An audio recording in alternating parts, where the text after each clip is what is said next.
And do you recommend that people tell the universe the sign they want to see? Like, universe, my sign to meet somebody is going to be 777. Show me that. Or do you say, universe, just send me a sign that it's all going to work out for me? Or do you I do both personally. Sometimes, like, for when I was manifesting a baby, I used to say, when I see a dummy on the ground, like a soother, that's my sign that it's coming. And I used to just pair seeing the dummy with the words, it's coming.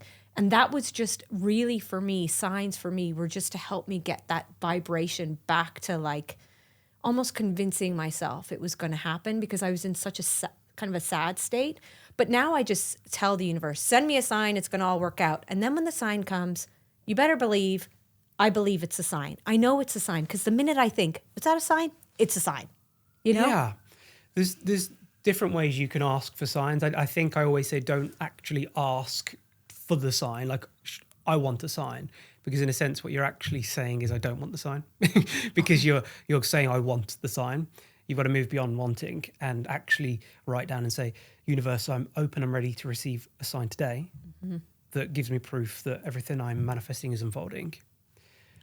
So instead of saying, I want the sign, universe, just say, I'm open to receiving the sign. Universe, I'm open and ready today to receive the sign.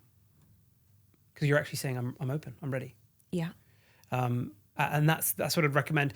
In terms of numbers, I can go on to that. Numbers all hold different meanings, in terms of angel numbers. The way I actually ask for a sign, so, I think people think that as a manifestation coach, manifestation's effortless. And of course, like, it is, but there's elements that are still a challenge for me, and some manifestations take longer. And if I ever seek clarity from the higher aspect of myself that's beyond time, the best way for it to communicate with you, of course, is through signs, but the best way actually is through dreams. Mm. So my house that I manifested in Cornwall, I saw it vividly in a dream.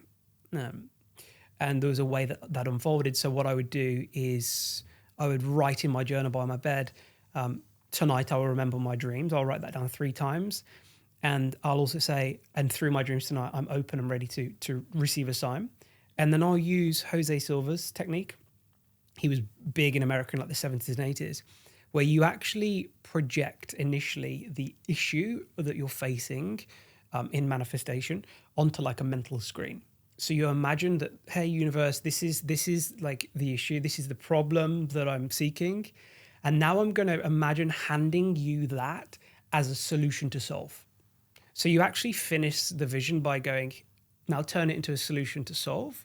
And then what I find is then I'm given the solution to solve in the form of a dream.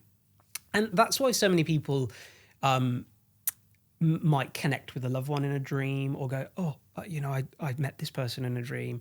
It's because in the dreamscape, it's so easy for either our higher self or spirit to communicate with us. So it's the easiest way to get a sign, and I'll tell you why. You're removing all friction and noise. And I don't want to go too deep, but we're quantum computing. Everyone should be paying attention to quantum computing, because the way quantum computers are getting their calculations, and just so we understand that the speed of their answers.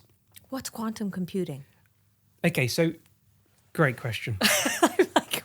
Okay. I'm confused. So, okay. I'm a little bit not confused, but I'm like, let me explain. I stop him here? What is quantum computing? The listener is wondering what's quantum computing. Yeah. Okay, so for ever since computers have been existing, don't worry, this is going to tie into manifestation. We use classical computers. Classical computers give you answers. They give you output. Yeah. So the easiest way to imagine this is if you stand at the entrance of a maze, your goal is to get to the middle of the maze.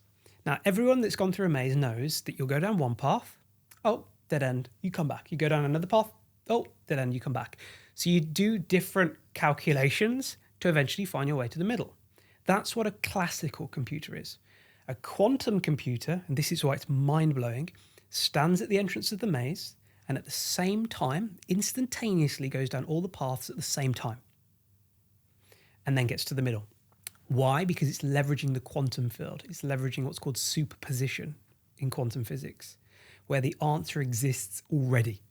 So let me just explain. So Google have just developed their Willow chip, and this was December, and it was able to get a calculation in under 5 minutes.